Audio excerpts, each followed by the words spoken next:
जो डिस्कस कर रहे थे उसको आगे कंटिन्यू करेंगे हम अपना।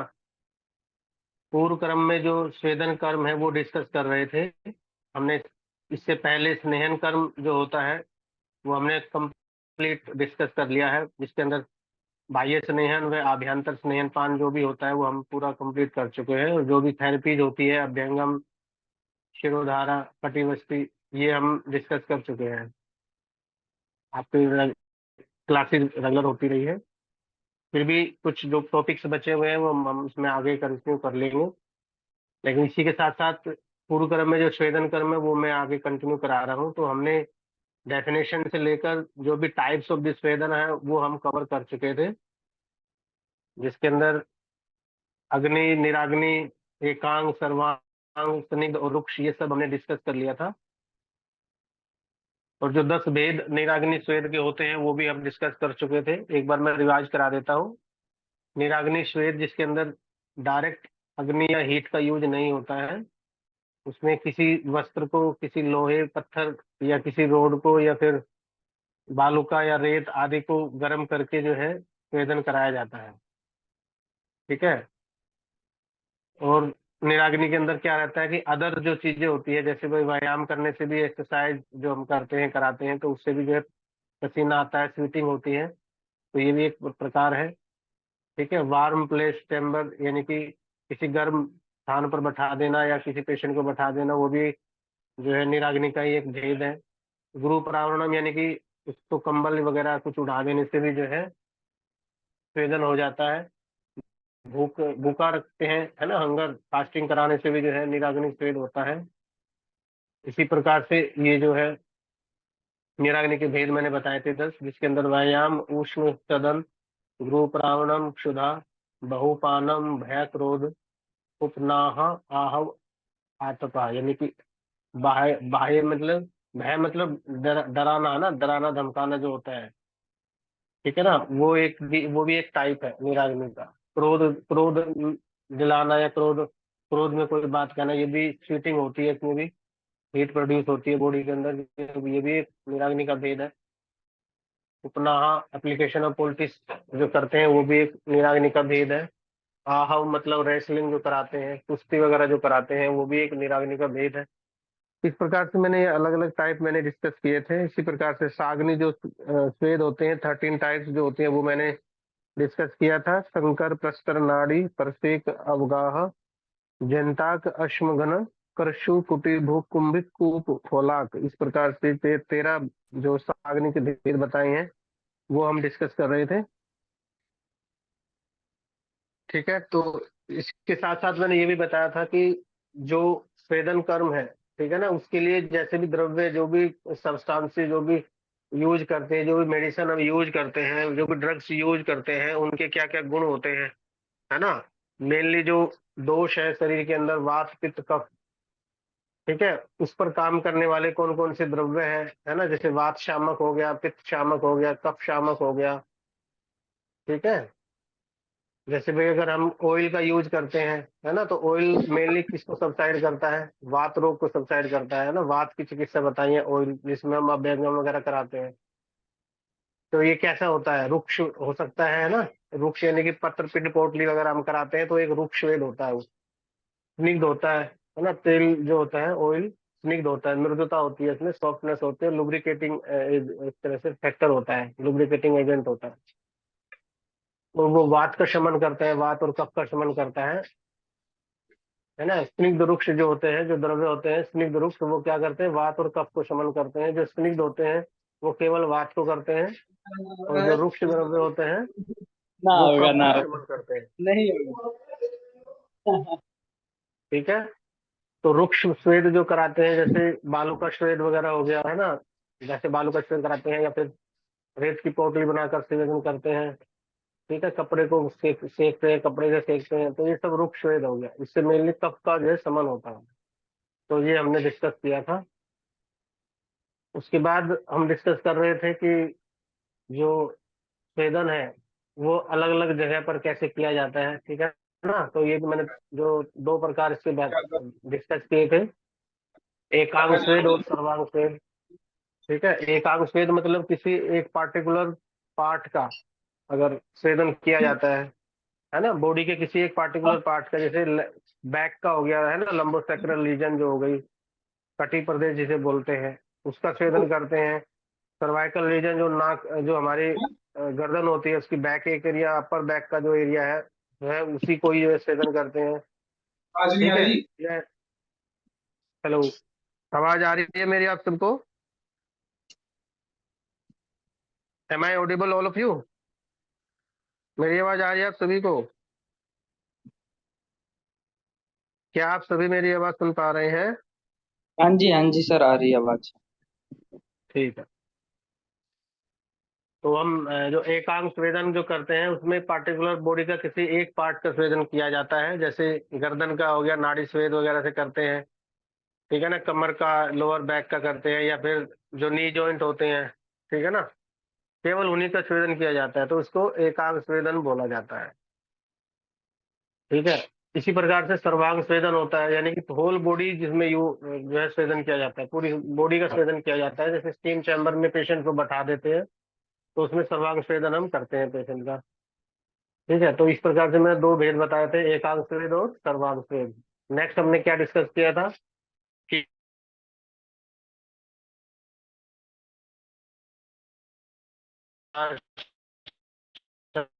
ना, इस प्रकार से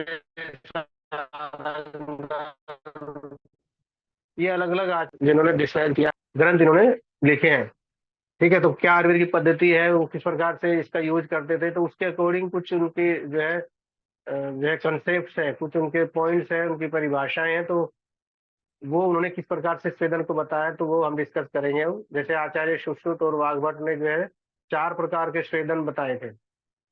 ठीक है। चार प्रकार के स्वेदन उन्होंने बताए थे, जिसमें क्या क्या बताया था, ताप स्वेद बताया था, उष्ण स्वेद बताया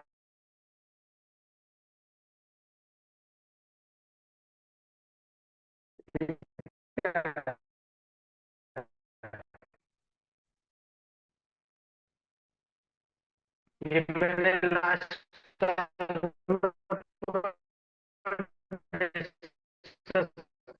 लिया था, लेकिन मैं इसको दोबारा रिवाइज करा रहा हूँ, ताकि जिसने अटेंड नहीं की हो तो वो भी अपना लिस्ट में जो है अटेंड कर ले और उसके नोट्स बना ले। तो चार प्रकार से उन्होंने बताया था, ताप स्वेद, उष्ण स्वेद, द्रव स्वेद और उपनाद स्वेद। ताप स्वेद में ड्राई हीट जो होती है, ठीक है ना, इसमें क्या करते हैं, पेशेंट को किसी हॉट रूम में बैठा देते हैं। ठीक है। या फिर जो बैंड हो गया ना, रेत हो गया, नमक हो गया, या फिर है ना अजवाइन हो गई, ठीक है, ये अलग रखते हैं। ठीक है। तो ये सभी को भी कोई वस्तु बनाकर करते हैं ना, अग्निकर्म जब करते हैं, अग्निशला का स्वेद ही का ये प्रकार है। ठीक है। तो ये जो है ताप स्वेद हो गया। उष्ण स्वेद में क्या करते हैं, स्टीम बाथ देते हैं पेशेंट को, है ना। In this production is done mainly through जो भाप होती है उससे स्वेदन किया जाता है ऊष्म स्वेद में, है ना। जैसे नाड़ी स्वेद वगैरह हम देते हैं पेशेंट को, तो वो ऊष्म स्वेद का एक भेद है। इसी प्रकार से द्रव्य जो होते हैं, है ना, द्रव जैसे भाई गर्म ऑयल हो गया, है ना, वार्म वाटर हो गया, गर्म पानी हो गया, या कषाय हो गया। ठीक है ना, कषाय यानी कि जो काढ़े जो होते हैं, हर्ब्स के जो काढ़े बनाए जाते हैं, वो सभी किसके अंदर आता है, द्रव स्वेद के अंदर। तो उसमें क्या करते हैं, उसमें जो है पेशेंट को जो है ना स्टेक करते हैं, पेशेंट को जो है ना टब बाथ वगैरह देते हैं, जिसको जो है द्रव स्वेद बोला जाता है। इसमें हम जैसे पेशेंट को बैठा देंगे, है ना, अवगाह वगैरह जो कराते हैं पेशेंट का, टब बाथ जो कराते हैं, वो एक द्रव स्वेद का भेद है। ठीक है। इसमें liquid, hot liquid, water liquid, या ऑयल्स आदि का यूज करते हैं। और क्या करते हैं, या तो पूरी बॉडी में अगर पेन है, या पूरी बॉडी को हमने बताया है, तो पूरी बॉडी का जो है उसमें पूरा बॉडी तब बात उसका कराया जाता है। या फिर जो होते हैं उसमें जो है ड्राई हीट जो है पेशेंट को दी जाती है। इस प्रकार से ऊष्म स्वेद जो मैंने बताया, स्टीम बाथ वगैरह कराते हैं पेशेंट का, उसके बाद द्रव स्वेद तब बात कराते हैं, और उपनाद स्वेद, है ना, जिसमें पेशेंट को गरम गरम जो औषधि होती है उसका पेस्ट बनाकर पेशेंट को जो है उस पर लेप लगाया जाता है, और उसको अच्छी तरह से पत्तों से या बैंडेज से कवर कर दिया जाता है। इसको उपनाद स्वेद बोलते हैं। अब हम बात कर रहे थे इंडिकेशंस की, है ना, कहाँ कहाँ स्वेदन कर्म कराएंगे, किस किस में, किस किस कंडीशन, कौन कौन सी बीमारियां हैं जिनमें स्वेदन कर्म हम कराते हैं पेशेंट का, तो वो अब हम डिस्कस करेंगे। ठीक है ना। स्वेदन कर्म मैंने जैसे बताया था कि क्या होता है, मेनली इसमें बॉडी के जो सॉफ्टनेस है वो जो है बनाए जाते हैं। उसके अंदर अगर कहीं हार्डनेस है या स्टिफनेस है, जकड़ाहट है, वो दूर किया जाता है। ठीक है। और पसीना लाने की जो प्रक्रियाएं होती है वो सब स्वेदन कर्म कहलाती है। ठीक है ना। बॉडी के अंदर स्वेटिंग जो प्रोसीजर जिससे होती है वो स्वेदन कर्म कहलाता है। तो ये किस किस में होता है ना। एक तो ये मेन पूर्व कर्म में जो है, पूर्व कर्म का एक भाग है ना। पंचकर्मा अगर हम कराते हैं पेशेंट का, तो उससे पहले क्या कराते हैं, स्नेहन स्वेदन कराते हैं। तो स्वेदन क्या क्या क्या हो गया यहाँ पर, पूर्व कर्म का एक प्रकार हो गया। ठीक है। दूसरा क्या है कि स्वेदन कर्म को हम एक मूल थेरेपी के रूप में भी, है ना, मुख्य रूप से थेरेपी के रूप में भी जो है इसको यूज करते हैं। थेरेप्टिक जो प्रयोग होता है उसके लिए भी जो है हम स्वेदन कर्म करते हैं। ठीक है। थेरेप्टिक इंडिकेशन तो वो क्या क्या है। तो सबसे पहले जो वातज डिजीज है ना, वात रोग से जो, वात दोष से जो होने वाली बीमारियां हैं, उनमें सब में जो है हम क्या कराएंगे, स्वेदन कर्म।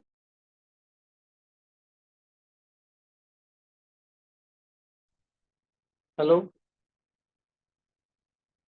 हेलो। आवाज आ रही है मेरी आपको? Yes sir.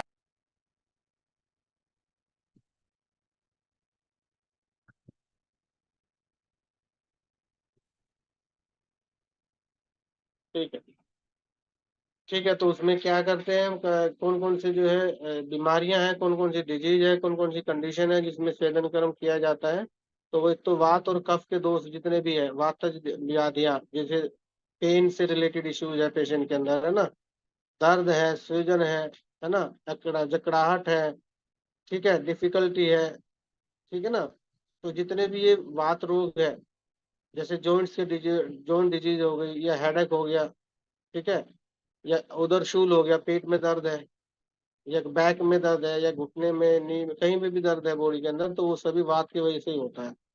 ठीक है। तो उसमें जो है हम स्वेदन कर्म करा सकते हैं। दूसरा है कि कफज डिसऑर्डर्स, जो भी कफज व्याधि है, जैसे रेस्पिरेटरी सिस्टम से रिलेटेड कोई भी उसको अगर कंडीशन है, जैसे खांसी है, कफ है ना, या फिर गले में खराश है, सर्दी लगी है उसको, या जुकाम है ना, नोजिया है, या फिर रनिंग नोज है ना, कफ है, अस्थमा है। ठीक है। ये जितने रेस्पिरेटरी डिजीज है इसमें सब में जो है ये कफ की वजह से ही होती है। ठीक है। ये बॉडी में कहीं सूजन है, स्वेलिंग है, ठीक है, तो ये सब क्या है, कफ की वजह से होती है। तो उसमें अगर हम स्वेदन कर्म कराते हैं तो वो काफी इफेक्टिव रहता है। ठीक है। तो इसमें हो गया, एक तो वात रोगों में हो गया और एक कफ रोगों में हो गया। दूसरा क्या है, एज ए पूर्व कर्म ऑफ शोधन थेरेपी, अगर हमें पेशेंट का पंचकर्म कराना है, उसका डिटॉक्सिफिकेशन कराना है ना, शोधन कराना है हमें, तो उसमें भी जो है पूर्व कर्म के रूप में जो है स्वेदन कर्म कराया जाता है। ठीक है। जैसे स्टीम चैम्बर में पेशेंट को बैठाते हैं, या फिर पत्र पिंड पोटली स्वेदन कराते हैं, या रुक्ष स्वेद में जैसे भी बालों का स्वेद वगैरह कराते हैं, तो ये भी पूर्व क्रम का जो है जो है एक पूर्व क्रम की तरह यूज किया जाता है। ठीक है। उसके बाद क्या करते हैं कि मेन जो थेरेपी हमने उसको बताई है, अगर उसको हमने नस्यम बताया है तो नस्यम करते हैं, या फिर हमने वमन बताया तो वमन करते हैं, है ना, विरेचन करते हैं, या जो भी जो प्रधान कर्म हमने बताया, बस्ती वगैरह जो हमने बताया, तो वो उसके बाद हम करते हैं। ठीक है। तो एज ए पूर्व कर्म ऑफ द शोधन थेरेपी हो गया। दूसरा क्या है, इन द फॉलोइंग डिजीज स्वेदन कर्म इज रिगार्ड, है ना, रिगार्डेड एज इफेक्टिव ट्रीटमेंट। जो मैं अभी डिस्कस करूंगा, कुछ ये जो बीमारियां हैं इनमें जो है मुख्य रूप से स्वेदन कर्म को बताया गया है। ठीक है। तो राइनाइटिस, है ना, पेशेंट की जो नोज है वो बहती रहती है, उसको स्मेल नहीं आती है ना, मतलब जुकाम बना रहता है, स्वेल, नोज स्टिफ रहती है ना, नाक बंद रहती है, राइनाइटिस है उसको, है ना, तो उसमें जो है स्वेदन कर्म काफी अच्छा जो है इफेक्टिव थेरेपी है। तो राइनाइटिस में कराएंगे, ठीक है, स्वेदन कर्म। और कफ में कराएंगे तो पेशेंट को कफ है, ठीक है ना, स्पुटम वाली कफ है, ड्राई कफ है, ठीक है ना, खांसी के साथ मलगम आता है, या फिर नॉर्मली सांस लेने में दिक्कत होती है, तो उसमें हमने स्वेदन कर्म काफी इफेक्टिव रहता है। फेरिंजाइटिस अगर पेशेंट को किसी को हो गया है ना, गले में छाले पड़ गए हैं, या फिर गले में इन्फ्लेमेशन है, सूजन है, गले में दर्द है, ठीक है ना, गले में खाने से पीने से जो है गले में दर्द होता है, बोला नहीं जा रहा, आवाज जो है उसकी जो है ना होर्सनेस आ गई है, आवाज भारी हो गई है, फटी फटी सी आवाज हुई हो, तो ये सभी जो है फेरिंजाइटिस के लक्षण होते हैं। तो उसमें हम पेशेंट को जो है स्वेदन कर्म कराते हैं। नेक्स्ट क्या है, डिस्निया। अगर पेशेंट को जो है ना सांस लेने में दिक्कत है, थक जाता है या फिर सांस चढ़ते हैं, उसको पैल्पिटेशन है, पेशेंट जो है चलने फिरने में बहुत वीकनेस महसूस करता है, सांस चढ़ते हैं, तो इसमें भी जो है स्वेदन कर्म काफी इफेक्टिव रहता है। नेक्स्ट है हिकअप्स। अगर पेशेंट को लगातार हिचकियां आती है, ठीक है, तो उसको सबसाइड करने में स्वेदन कर्म बहुत अच्छा है, इसमें इफेक्ट दिखाता है। नेक्स्ट है ईयर पेन। अगर पेशेंट को कान में दर्द रहता है, या पेशेंट में घर पे भी जैसे हमने देखा होगा, बच्चे बड़े किसी को भी अगर कान में दर्द होता है, तो उसका अगर हम सिकाई करते हैं, तो जो है अगर हमें गर्म कपड़े से सिकाई करते हैं या स्टीम वगैरह हम देते हैं पेशेंट को, तो उसके जो है ना ईयर पेन जो है सबसाइड हो जाता है, ठीक है। तो कान में दर्द में उसको रिलीफ मिलता है। नेक्स्ट क्या है, disease of the neck and the head. अगर गर्दन की जो है ना गले की दिक्कत है इसको, गर्दन में इसको परेशानी है, सर्वाइकल है, या और भी कोई दिक्कत है ना, सर में किसी को किसी प्रकार का दिक्कत है, सर में जो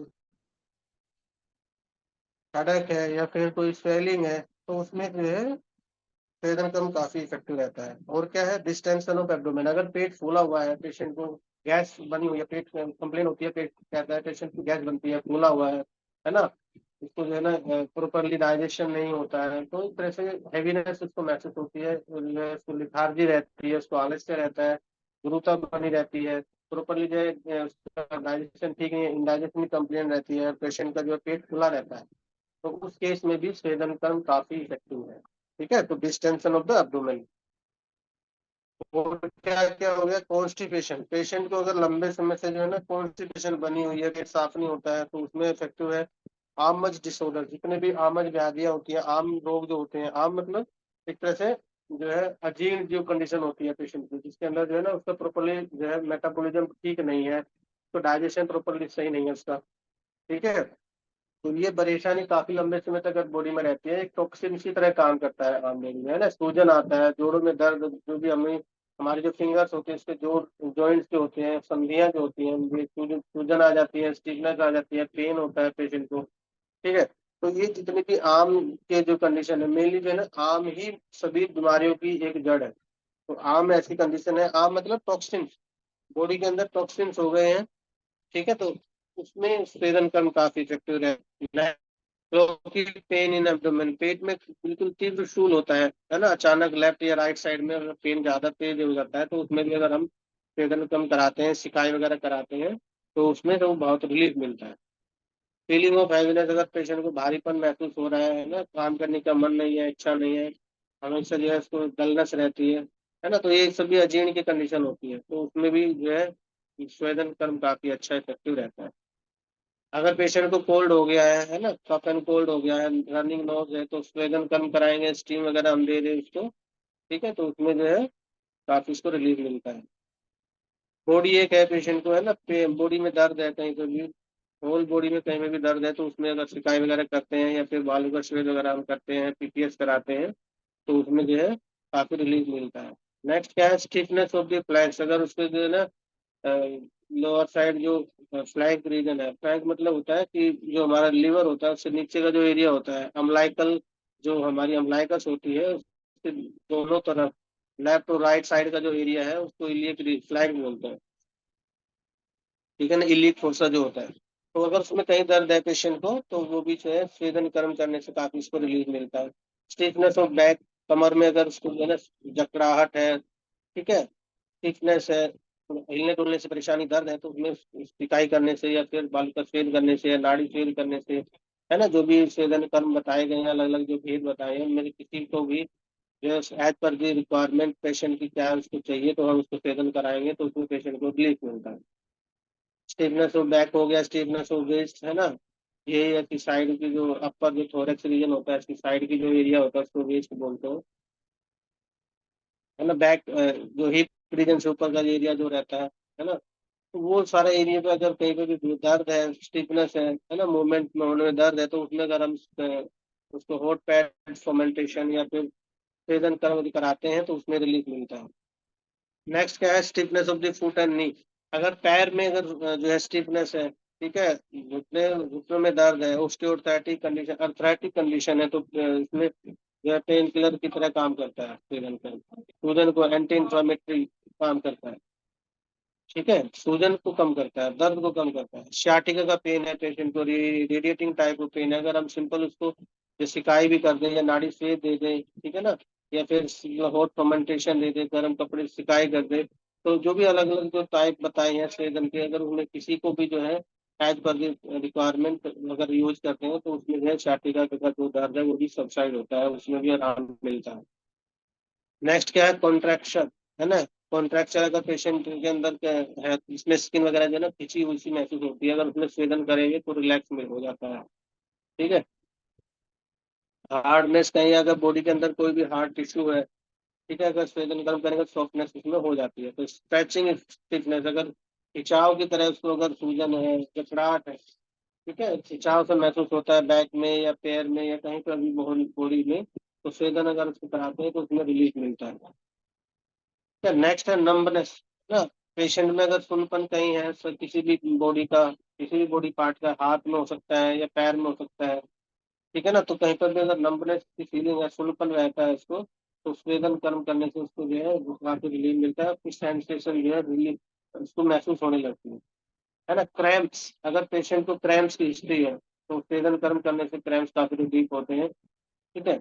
नेक्स्ट ट्रेमर्स अगर पेशेंट को है, ठीक है ना, अगर चलते फिरते बैठते या किसी काम करते लिखते हुए है ना, या फिर कोई चीज को जो है जैसे वो उठाते हैं या पेन पकड़ते हैं या कोई भी वस्त्र या कोई वस्तु का अगर उठाते हैं तो शिवरिंग होने लगती है, पेशेंट के हाथ पैर हिलने लगते हैं, या फिर काफी जो है ना कंडीशन ऐसी होती है। ठीक है, तो उसको ट्रेमर्स बोलते हैं। ट्रेमर्स हो गया है ना, पेशेंट के अंदर बॉडी के अंदर जो है ना क्या हो गया, शिवरिंग हो रही है, तो उसमें भी जो है रिलीफ मिलता है। फेशियल पैरालिसिस है ना, पेशेंट का फेशियल पैरालिसिस एक्यूट केस में है ना, ठीक है ना, फेशियल पैरालिसिस को अगर स्टाई करेंगे या स्टीम हम देते हैं तो उसमें रिलीफ मिलता है पेशेंट के साथ।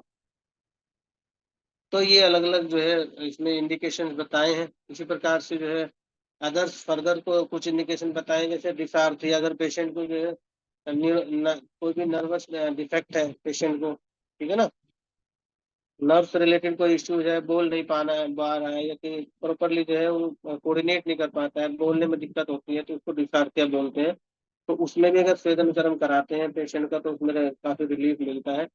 मोनोप्लेजिया अगर बात करें, जैसे कि हमारी जो पैरालिसिस की जो कंडीशंस होती है पेशेंट की, इसमें बॉडी का कोई भी एक पार्ट लेफ्ट और राइट अगर ये वो ये पैरालिटिक पैरालिटिक कंडीशन होती है, ये पैरालिसिस हो जाता है, तो मोनोप्लेजिया उसमें रहता है, पेशेंट का आधा पार्ट, आधा हिस्सा लेफ्ट या राइट जो है काम नहीं कर पाता। इसमें भी जो है अगर अतीत केसेज है, ज्यादा पुराना केस नहीं है ना, तो उसमें अगर शिकायत या स्वेदन अगर कर्म का अगर हम अलग अलग जो प्रोसीजर बताए हैं, स्वेदन के टाइप बताए, अगर उनमें से जो है स्वेदन करेंगे, जैसे नाड़ी स्वेद वगैरह हो गया, पत्थर के पोटल स्वेद हो गया, है ना, या फिर जो भी अदर इकाई हो गई, या फिर जो अदर फॉर्म ऑफ बताए हैं एज पर the condition of the patient, तो उस पर डिपेंड करता है, तो स्वेदन कर्म करने से जो है उसको रिलीफ मिलता है। इसी प्रकार से हेमिप्लेजिया, ठीक है ना, ये भी जो है पैरालिटिक कंडीशन है, इसमें बॉडी का जो है आधा हिस्सा जो है जो है उसका पैरालाइसिस हो जाता है। डिस्यूरिया, है ना, तो यूरिनेशन में अगर पेन होता है ना, डिस्यूरिया यानी कि पेनफुल यूरिनेशन अगर पेशेंट को है, पेशाब करने में परेशानी है, दर्द होता है, बर्निंग सेंसेशन होती है, ठीक है ना, पेनफुल कंडीशन है, तो उसमें जो स्वेदन कराएंगे, उसका हॉट फर्मेंटेशन वगैरह कराएंगे या टब बात वगैरह हम कराते हैं, तो उसमें काफी इसको रिलीफ मिलता है। इन्फ्लेमेटरी कंडीशन, अगर पेशेंट को कहीं सूजन है, दर्द है, ठीक है ना, इन्फ्लामेशन है, स्वेलिंग हुई है, तो उसको जो है स्वेदन कर्म करने से वो रिलीव हो जाती है, वो ठीक हो जाता है। इसी प्रकार के कुछ कॉन्ट्राइंडिकेशन है, ठीक है, कि कॉन्ट्राइंडिकेशन में कौन कौन सी ऐसी कंडीशंस है, कौन कौन सी ऐसी डिजीज है जिसके अंदर हम स्वेदन कर्म नहीं कराते हैं। तो सबसे पहले तो यही है कि हैबिचुअल अल्कोहलिक कोई है, लगातार या लंबे समय से जो है वो अल्कोहल का यूज करता है, तो उसमें स्वेदन कर्म हम इसको नहीं कराते हैं, क्योंकि तो इतना इफेक्टिव नहीं होता है। और क्या रहता है कि उसमें जो है कंडीशन जो उसकी रहती है उसमें इफेक्ट नहीं आता है, और ये सिम्टम्स अगर उसके कुछ की प्रकार के आ रहे हैं तो वो अग्रीवेट हो जाते हैं। ठीक है, तो हैबिचुअल अल्कोहलिक पेशेंट है उसमें हम नहीं कराते हैं। प्रेग्नेंट लेडी है, ठीक है ना। मोस्टली वे जो लेडियां होती हैं लास्ट ट्राइमेस्टर में जो रहती हैं, उनमें हम पेशेंट को जो है स्वेदन क्रम नहीं कराते हैं। ब्लीडिंग डिसऑर्डर्स, अगर पेशेंट को ब्लीडिंग हो रही है या ब्लीडिंग हिस्ट्री कोई है, तो उसमें स्वेदन क्रम हम नहीं कराते हैं। इसका यही कारण है कि अगर हम स्वेदन उसमें कराते हैं तो उसमें जो वेजो डायलेशन होता है ना, जो हमारी वेसल्स होती है, जो कहीं से अगर वेसल अगर जो है या आर्टरी या वेसल कहीं से अगर ब्लीड कर रही है तो वो विस्फारित होती है। विस्फारित मतलब क्या होता है, एक तरह से वो क्या होती है, डायलेट होती है और जो है ब्लीडिंग फास्ट होती है उसमें। ठीक है। तो ब्लीडिंग डिसऑर्डर्स अगर है पेशेंट के तो उसमें हम जो है स्वेदन क्रम नहीं कराते हैं। ठीक है। नेक्स्ट है डायरिया। अगर पेशेंट को डायरिया है, लूज मोशंस काफी समय लंबे समय से अगर उसको हो रहे हैं तो स्वेदन क्रम उसमें नहीं कराते हैं। ठीक है। इसमें यही इसमें कंडीशन बढ़ जाती है तो ठीक है। डिहाइड्रेटेड पेशेंट्स होते हैं उसमें भी जो है हम स्वेदन क्रम नहीं कराते हैं। ठीक है। डायबिटीज मिलाइटिस, अगर शुगर की परेशानी है ना, डायबिटिक की हिस्ट्री है पेशेंट की, तो उसमें जो है ये स्वेदन क्रम जो है कॉन्ट्राइंडिकेटेड बताया है। ठीक है। फिशर इन एनो, अगर एनोरेक्टल डिजीज में फिशर इन एनो है, उसमें ब्लीडिंग रहती है, मेनली एक्यूट केसेस अगर हम देखें तो उसमें ब्लीडिंग रहती है, पेशेंट की हिस्ट्री बर्निंग रहती है ना। Pain for long time more than 3 और 4 आवर्स, मतलब 3 से 4-5 घंटे तक जो है पेन बना रहता है। तो ऐसी कंडीशन में जो है हम स्वेदन क्रम नहीं कराते हैं, क्योंकि उनमें जो है इसमें जो है सिम्टम्स और जो कंप्लेन है पेशेंट की बढ़ जाती है। प्रोलैप्स रेक्टम की है पेशेंट के तो उसमें भी हम नहीं कराते हैं, स्वेदन क्रम नहीं कराते हैं प्रोलैप्स रेक्टम में। पॉइजनिंग का केस है, ठीक है, पॉइजनिंग के केस में नहीं कराते हैं। ये पेशेंट काफी एग्जॉस्टेड हो गया है ना, कोई भी काम करके काफी लंबे समय से कोई काम कर रहा है तो उसका स्टेमिना डाउन हो गया है। ठीक है। उसके अंदर जो है ना डलनेस है या फिर मतलब वो एक्टिवनेस नहीं है, तो उस केस में जो है हम इसका स्वेदन क्रम नहीं कराते हैं। कुछ ऐसी कंडीशन जैसे अनकॉन्शियसनेस है, पेशेंट बेहोश है, बेहोश से रहता है या हमारे पास बेहोशी में आते हैं कोई ऐसी कंडीशन, या फिर स्टीम बाथ चैम्बर वगैरह जैसे हम करते हैं, अगर कोई बेहोश हो जाता है तो उसमें फर्दर हम उसकी तुरंत जो है उसको स्टीम वगैरह हम उसकी स्टॉप कर देते हैं, उसको आगे हम सेवन नहीं कराते हैं। स्पेसिफिक ओबेसिटी, अगर पेशेंट काफी जो है ओबीज है, हैवी ओबीज है, हेवीली ओबीज है, तो उसमें भी कोई इफेक्टिव नहीं रहता है सेवन करता, तो वो नहीं कराते हैं। पेशेंट को लंबे समय से काफी जो है सीवियर या फिर क्रोनिक थर्स्ट है ना, लंबे समय से प्यास है, अगर उसको प्यास नहीं बुझ रही तो स्टीम वगैरह नहीं मिल देंगे पेशेंट को। एक्सेसिव हंगर, पेशेंट को ज्यादा भूख लगती है, जो कुछ भी खाता है तुरंत जो है उसको दोबारा भूख लग जाती है, तो ऐसी केस में जो है ये कॉन्ट्राइंडिकेटेड स्टीम बताया है, क्योंकि इनसे जो है जो बीमारी होती है वो बढ़ती है ना, प्रोग्रेस करती है, एग्रीवेट करती है।